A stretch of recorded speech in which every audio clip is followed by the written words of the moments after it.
la rebelle de la couronne, c'était elle.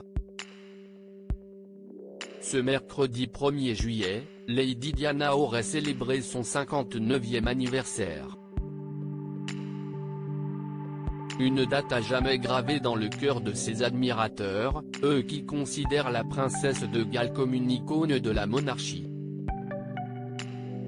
Et si tel est le cas, ce fut notamment en raison du caractère bien trempé de l'ex-femme du prince Charles.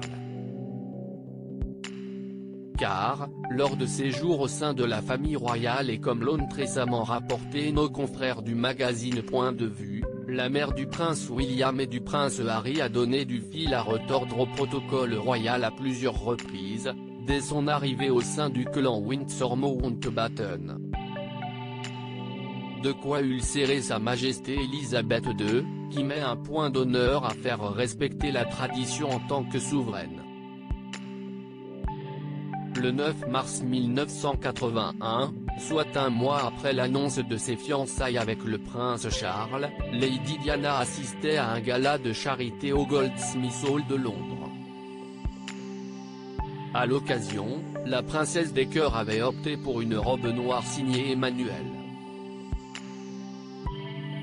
Une infraction de taille au protocole qui ne réserve cette couleur qu'aux périodes de deuil qu'elle trouvait cependant tout à fait appropriée puisque les filles de son âge portaient des robes noires.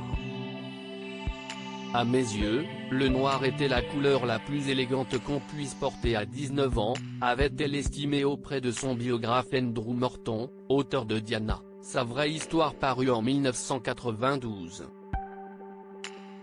Spontané, trop aux yeux de ceux l'accusant de mettre à mal la tradition royale ou encore de plonger Sa Majesté Elisabeth II dans l'embarras, Lady Diana réitérait avec une nouvelle entorse au mois de novembre 1981.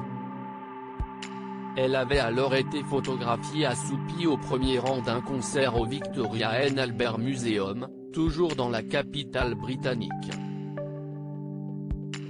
De lourds combats, une tête brûlée devenue mythe. Mais derrière son envie de s'affranchir des contraintes liées à son statut de princesse, Lady Diana dissimulait de profondes blessures, notamment un rude combat avec la boulimie qui a commencé dès ses fiançailles avec le fils aîné de Sa Majesté Elisabeth II. La boulimie a commencé une semaine après nos fiançailles, racontait-elle ainsi, toujours à Andrew Morton.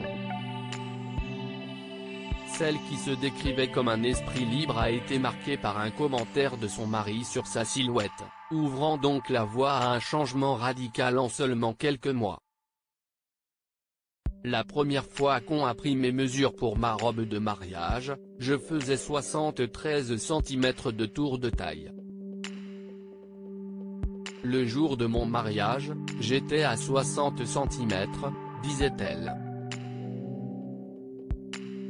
Un trouble auquel s'est ajoutée une dépression postnatale ainsi que la douleur engendrée par l'infidélité du prince Charles.